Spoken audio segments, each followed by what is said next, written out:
Two fatally shot while unloading delivery truck in Linstead. Motorcyclist dies in Manchester crash, pillion injured. Man close to retirement age slapped with gun charge.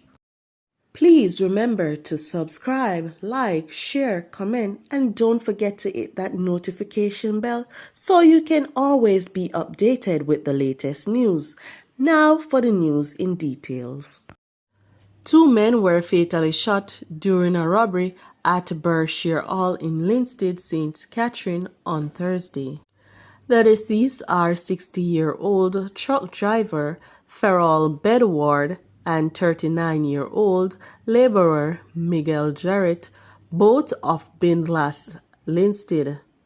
It is reported that about 3:45 p.m., the men were unloading a delivery truck in the community when armed men approached them.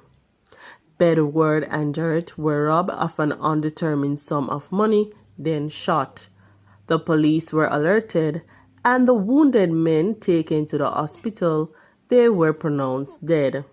More details to come following further investigations.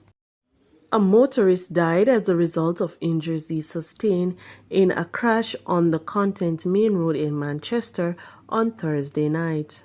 Police identified the deceased as Sean Wallace, 27-year-old, a construction worker and resident of Newhall District in the parish. A police report stated that around 6:30 p.m., Wallace and another man were traveling on a motorcycle on the main road when it collided with a motor truck. The men were reportedly thrown from the motorcycle upon impact. The injured men were taken to the hospital where Wallace was pronounced dead and the pillion admitted in serious condition.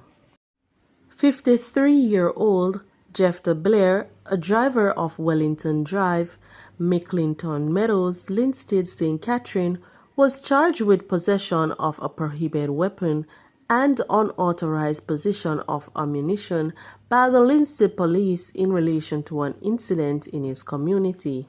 Reports are that about 4:40 p.m. on Sunday, April 14, lawmen were on an operation in the area when Blair's premises was searched. During the search, a Toyota Noah belonging to him was also searched, and a 9mm pistol with a magazine containing 11 rounds of ammunition were found in a pouch between the front seat of the vehicle. He was subsequently taken into custody. An investigation was launched, and Blair was charged on Wednesday, April 19th, after being interviewed in the presence of his attorney. His court date has not yet been finalized.